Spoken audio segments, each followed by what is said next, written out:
फिर एक बार आप सभी को प्रेज़ द लॉर्ड, जय मसीह की। परमेश्वर के पवित्र नाम की महिमा हो, उसके नाम की स्तुति हो।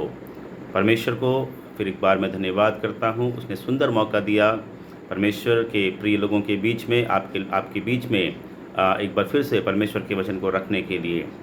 Bible is my life channel में फिर एक बार आपका स्वागत है। Systematic Bible study importance of the word of God part 2 में हम आ रहे हैं, दूसरे भाग में हम जा रहे हैं। परमेश्वर हम सबको बड़ी आशीष दे। मेरे प्रियो, पिछले बार हमने सीखा था परमेश्वर के वचन का महत्व क्या है, कि परमेश्वर ने अपने वचन को अपने बड़े नाम से भी अधिक महत्व दिया है। इसके बारे में हमने कई बातों को देखा था। साथ ही ये देखा था कि परमेश्वर के वचन की तुलना किन बातों से किया गया है। हमने देखा था परमेश्वर के वचन की तुलना दूध से किया गया है, अर्थात हमें नए जन्मे हुए आत्मिक बच्चों के समान निर्मल आत्मिक दूध की लालसा करने के लिए बोला गया है। परमेश्वर के वचन की तुलना दर्पण से किया गया है। प्रतिदिन हमें दर्पण में अपने आप को देखना है, आत्मिक दर्पण रूपी वचन में और वचन रूपी दर्पण में, और अपने आप को हमें सही करना है, क्लियर करना है, हमें अपने आप को पवित्र करना है। तीसरी बात हमने देखा था परमेश्वर का वचन जो है एक तलवार के समान है। वो तलवार जब काम करता है हमारे जीवन में गलत चीज़ों को काट कर निकाल कर अलग करता है। वचन को हमें काम करने देना है। चौथी बात हमने देखा था परमेश्वर का वचन जो है एक आग के समान है और एक हथौड़े के समान है। आग जो है गंदगी को जला देता है, हथौड़ा जो है कठोरता को तोड़ देता है। उस प्रकार परमेश्वर का वचन है। हम जब भी परमेश्वर के वचन को पढ़ते हैं मेरे प्रियो, अपने आप को समर्पित करें कि हे प्रभु, तेरा वचन आग के समान है, मेरे जीवन की हर एक गंदगी को, हर एक बुराई को ये भस्म कर दे। हम ये प्रार्थना करें, हे प्रभु, तेरा वचन हथौड़े के समान है, मेरी कठोरता को दूर कर दे, मेरे मन को नम्र कर दे, दीन कर दे। इस प्रकार से हम प्रार्थना करें। आइए और भी हम प्रभु के वचन में आगे जाएंगे। प्रभु के वचन की तुलना और भी अनेक बातों से किया गया है। मेरे प्रियो, हम मसीह जीवन में जितना ज़्यादा परमेश्वर के वचन के महत्व को समझते जाते हैं, उतना मसीह जीवन हमारे लिए आसान हो जाता है, आनंददायक हो जाता है, सफल हो जाता है और हम प्रभावशाली मसीह जीवन जी सकते हैं।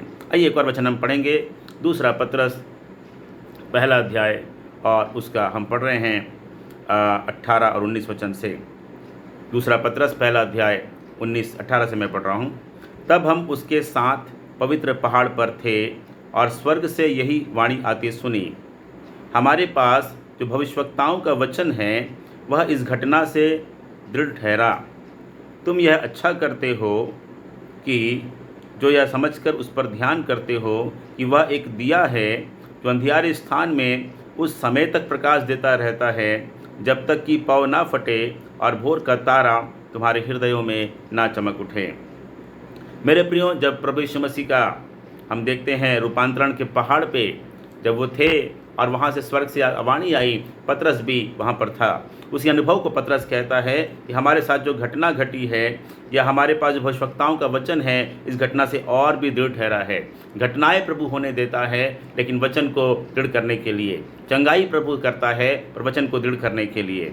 मेरे प्रियो, ये वचन जो है भविष्यवक्ताओं का वचन है। पिछले बार हमने देखा था ये वचन जीवन का वचन है, ये वचन बात करने वाला वचन है, परिवर्तन करने वाला वचन है, ये चेंज करने वाला वचन है। और ये वचन किसी मनुष्य की इच्छा से नहीं है, ये भविष्यवक्ताओं का वचन है। और यहाँ पर लिखा है, यदि आप 20 वचन को पढ़ेंगे, पर पहले यह जान लो कि पवित्र शास्त्र की कोई भी भविष्यवाणी किसी के अपने ही विचारधारा के आधार पर पूर्ण नहीं होती। कोई भी भविष्यवाणी मनुष्य की इच्छा से कभी नहीं हुई, परंतु भक्तजन पवित्र आत्मा के द्वारा उभारे जाकर परमेश्वर की ओर से बोलते थे। पूरी बाइबल 66 किताबें भविष्यवक्ताओं का वचन है। इस वचन को बार बार पढ़ना है, ये हमारी उन्नति के लिए और परमेश्वर की महिमा, परमेश्वर के राज के लिए बहुत ही ज़रूरी है। यहाँ पर लिखा है, यह अच्छा करते हो जो यह समझकर उस पर ध्यान करते हो कि वह एक दिया है। परमेश्वर के वचन का तुलना एक दिए के समान किया गया मेरे प्रियो। और दिए का काम क्या है? अंधियारे स्थान में प्रकाश देना।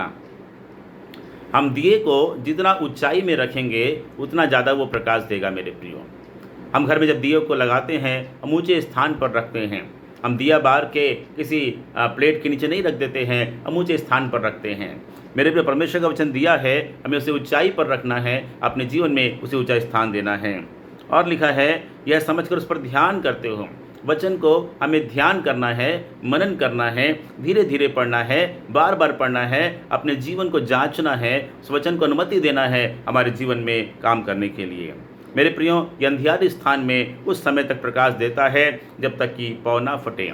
ये वचन, ये परमेश्वर का वचन रूपी दिया मेरे प्रियो हमारे जीवन में एक काम करने के लिए सामर्थ्य है। और जो भी अंधकार हमारे जीवन में है, निराशा है, डिप्रेशन है, चिंता है, अकेलापन है, पापमय विचार है, गंदे विचार हैं, स्वार्थ के विचार हैं, सांसारिक विचार हैं, जो अंधकार की बातें हैं, वो दूर करता है।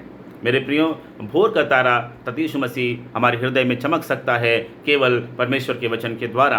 हम प्रार्थना पूर्वक परमेश्वर के वचन को बार बार पढ़ें, प्रभु हम सबों से बातचीत करें और उसके द्वारा हमारे जीवन में मसीह का स्वभाव, मसीह का प्रेम, मसीह की सामर्थ, मसीह का विश्वास, आज्ञाकारिता में हम आगे बढ़ते जाएं। वचन बहुत ही ज़रूरी है। यदि हम लोग ध्यान दें, हम कुलुसियों की पत्री भी एक बार निकाल लें, उसका यदि 3 अध्याय और उसका 16 वचन हम पढ़े, वहाँ पर एक सुंदर बात हमें मिलती है। कुलुसियों 3:16, मसीह के वचन को अपने हृदय में अधिकाई से बसने दो और सिद्ध ज्ञान सहित एक दूसरे को सिखाओ और चिताओ और अपने अपने मन में अनुग्रह के साथ आत्मिक गीत और भजन स्तुति गान गाओ। मेरे प्रियो, परमेश्वर का वचन हमें कहता है मसीह के वचन को अपने हृदय में थोड़ा बहुत नहीं, अधिकाई से हमें बसाना है। इस दिए के समान है, अंधकार में रोशनी देता है।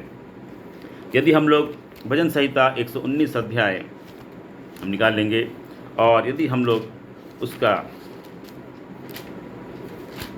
105 वचन पढ़ेंगे, यहाँ पर लिखा है, तेरा वचन मेरे पाँव के लिए दीपक और मेरे मार्ग के लिए उजियाला है। तेरा वचन मेरे पाँव के लिए दीपक है और मेरे मार्ग के लिए उजियाला है। मेरे प्रियो, इस जीवन में जहाँ पाप और बुराई और संसार का, शैतान का साम्राज्य हम देखते हैं, हमें निर्णय लेने के लिए परमेश्वर के वचन की आवश्यकता है। मेरे पाँव के लिए दीपक है। हमें जब एक कदम भी चलना है, हम परमेश्वर के वचन की ओर देखें। हमें थोड़ा भी आगे बढ़ना है, परमेश्वर के वचन की ओर देखें। और हमें मेरे मार्ग के लिए, जब उस रास्ते में हम चलते हैं, विश्वास में हम चलते हैं या एक लॉन्ग टर्म प्लानिंग करते हैं, हमें तुरंत होने वाले निर्णय के लिए और आगे लेने वाले बड़े निर्णय के लिए भी में परमेश्वर के वचन की आवश्यकता है। प्रार्थना पूर्वक वचन की अगुवाई की आवश्यकता है। मेरे प्रियो, वचन की सहायता से हम आगे बढ़ें। प्रभु के नाम की स्तुति हो। यदि हम भजन संहिता को और भी ध्यान से पढ़ें, भजनकार कहता है भजन 119:9 में, जवान अपनी चाल को किस उपाय से शुद्ध रखें, तेरे वचन के अनुसार सावधान रहने से। मेरे प्रियो, पवित्र जीवन जीने के लिए ज़रूरी हम प्रार्थना करें, स्तुति करें, लेकिन प्रभु के वचन को हृदय में बसाना बहुत ज़रूरी है। ये प्रभु के दासों का अनुभव है, बाइबल में हमें मिलता है। और 11 वचन में लिखा है, तेरे वचन को मैंने अपने हृदय में रख छोड़ा है कि तेरे विरुद्ध पाप ना करूं। मेरे प्रिय, इस वचन को हमें अपने हृदय में बसाना है, मनन करना है, याद करना है, चिंतन करना है, ध्यान करना है और हमें परमेश्वर के विरुद्ध कोई भी पाप नहीं करना है वचन की सामर्थ्य से। हालेलुया, परमेश्वर के नाम की स्तुति हो, महिमा हो। यदि हम लोग पहला पत्रस और उसका पहला अध्याय पढ़ें, वहाँ पे लिखा है 23 वचन में, पहला पत्रस 1:23 में, क्योंकि तुमने नाशवान नहीं पर अविनाशी बीज से परमेश्वर के जीवते और सदा ठहरने वाले वचन के द्वारा नया जन्म पाया है। मेरे प्रियो, कलीसिया या विश्वासी या एक अन्य जाति व्यक्ति नया जन्म कैसे पाया है? यहाँ लिखा है, तुमने नाशवान नहीं अविनाशी बीज से। तो वचन जो है अविनाशी बीज है, नया जन्म क्या पैदा करने वाला, नया जन्म देने वाला अविनाशी बीज है, जिसका फल है नया जन्म, मसीह का जीवन, पवित्र आत्मा का जीवन, धार्मिकता का जीवन। आगे लिखा है, नया जन्म मेरे प्रियो केवल और केवल परमेश्वर के वचन के द्वारा है। सर पर हाथ रख के प्रार्थना करने से नहीं, फूकने से नहीं, गाना गाने से नहीं, ये सब बाहरी चीज़ें हैं। लेकिन जब तक वचन अंदर नहीं जाएगा, ये काटेगा नहीं, छाटेगा नहीं, बदलेगा नहीं, मन फिराव नहीं होगा, नया जन्म नहीं हो सकता है। 24 वचन में लिखा है, क्योंकि हर एक प्राणी घास के समान है और उसकी सारी शोभा घास के फूल के समान है। घास सूख जाती है, फूल मुरझा जाता है, परंतु प्रभु का वचन युगानुयुग स्थिर रहता है। मेरे प्रियो, जो व्यक्ति प्रभु के वचन में बना हुआ है, प्रभु के वचन को थामे हुए है, वो व्यक्ति यीशु के आने तक स्थिर रहेगा, क्योंकि प्रभु का वचन युगानुयुग स्थिर रहता है। प्रभु के नाम की स्तुति हो, हालेलुया। यदि हम रोमियो की पत्री में आ जाएं और एक घटना को पढ़ें जल्दी से, हमें कुछ बात और भी समझ में आएगी। माफ़ करेंगे, प्रेरितों के काम उसका दूसरा अध्याय। जब हम देखते हैं प्रेरितों को पवित्र आत्मा उनके पर उतरा और उन्होंने सारी बातें किया, और हम देखते हैं कि पतरस के भाषण के बारे में उसने पुराने नियम नए नियम से कई बातों को समझाया। अब मेरे प्रियो, यहाँ पर कुछ बात है। 2 अध्याय वचन 37 लिखा है, तब सुनने वालों के हृदय छिद गए और वे पतरस और शेष प्रेरितों से पूछने लगे, हे भाइयों, हम क्या करें? मेरे प्रियो, वचन के सुनने वालों के हृदय छिद गए। चमत्कार अच्छी चीज़ है, चमत्कार वचन को दृढ़ करता है, लेकिन हृदय को छेदने वाला है परमेश्वर का वचन। तब सुनने वालों के हृदय छिद गए और वे सबसे पूछने लगे प्रेरितों से, हे भाइयों, हम क्या करें? वचन की सामर्थ्य मेरे प्रियों, तो किसी के जीवन में वचन कार्य करता है, कायल करता है। वो कहता है, मैं कैसे उद्धार पाऊं, मैं कैसे अपने जीवन को बदलूं, हे साहिबो, मैं क्या करूं? ये वो पूछता है। पतरस ने उससे कहा, मन फिराओ और तुम में से हर एक अपने अपने पापों की क्षमा के लिए यीशु मसीह के नाम से बपतिस्मा ले और पवित्र आत्मा का दान पाओगे। और आगे हम देखते हैं 41 में, अतः जिन्होंने उसका वचन ग्रहण किया उन्होंने बपतिस्मा लिया और उसी दिन 3000 मनुष्यों के लगभग उनमें मिल गए। मेरे प्रियो, बपतिस्मा किसने लिया? जिन्होंने वचन ग्रहण किया उन्होंने बपतिस्मा लिया। आज हम बपतिस्मा कैसे देते हैं? कई बार अपने हिसाब से देते हैं, या हम देखते चंगाई मिल गई बपतिस्मा, चर्च आ रहा है बपतिस्मा, प्रार्थना कर रहे हैं बपतिस्मा। नहीं मेरे प्रियो, क्या उसने वचन को ग्रहण किया है? क्या यीशु मसीह को उद्धारकर्ता के रूप में जाना है? क्या उसके जीवन में हम मन फिराव के योग्य फल को देखते हैं, या एक समर्पण को देखते हैं? उसको जांच और परखें मेरे प्रियो। आज कई लोगों के बैकस्लाइड होने का कारण ये है, हमने बपतिस्मा इसलिए नहीं दे दिया, ये तो चर्च रेगुलर आ रहा है। यहाँ लिखा है, जिन्होंने उसका वचन ग्रहण किया उन्होंने बपतिस्मा लिया, उसी दिन 3000 लोग उनमें मिल गए। और उसके बाद 42 वचन में देखते हैं उनको क्या किया गया। और वे लोग हैं प्रेरितों से शिक्षा पाने में और संगति रखने में, रोटी तोड़ने में और प्रार्थना में लौलीन रहे। क्या हमारी कलीसिया से बन रही है? जो व्यक्ति सुनने वालों के हृदय छीदना जरूरी है, जो विश्वास करे, जो वचन जो ग्रहण किया उसको बपतिस्मा देना है, और बपतिस्मा के बाद प्रेरितों से शिक्षा पाने में लौलीन होना है। तभी एक मजबूत कलीसिया, मजबूत विश्वासी, मजबूत मसीह समाज बनेगा। परमेश्वर के नाम की स्तुति हो। एक आखिरी वचन और हम पढ़ेंगे, यशायाह नबी की किताब, उसका 55 अध्याय और उसका 10 और 11 हम सब जानते हैं। फिर से एक बार रिमाइंडर को करना चाहूँगा।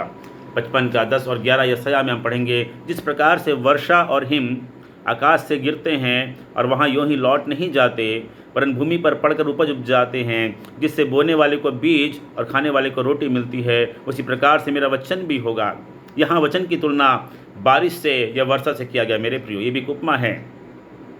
जो मेरे मुख से निकलता है वह व्यर्थ ठहर कर मेरे पास ना लौटेगा, परंतु जो मेरी इच्छा है उसे वह पूरा करेगा, और जिस काम के लिए मैंने उसको भेजा है उसे वह सफल करेगा। मेरे प्रियो, परमेश्वर का वचन परमेश्वर की इच्छा को पूरा करता है। अगर आपके जीवन में परमेश्वर का वचन भरपूरी से है, आप परमेश्वर की इच्छा को पूरा करेंगे। अगर आपके जीवन में परमेश्वर के वचन का आदर है, आप परमेश्वर का आदर करेंगे। और यहाँ पे परमेश्वर का वचन सामर्थ्य है। वर्षा और बारिश जो है वो वापस ऐसे ही नहीं लौटती है, अपना काम करके वापस जाती है। उसी प्रकार परमेश्वर का वचन सामर्थ्य है। अगर हमारे हृदय में परमेश्वर वचन को भेज रहा है मेरे प्रियो, ये परमेश्वर के काम को करेगा। हमें जो है वो आत्मिक रूप से उन्नति देगा।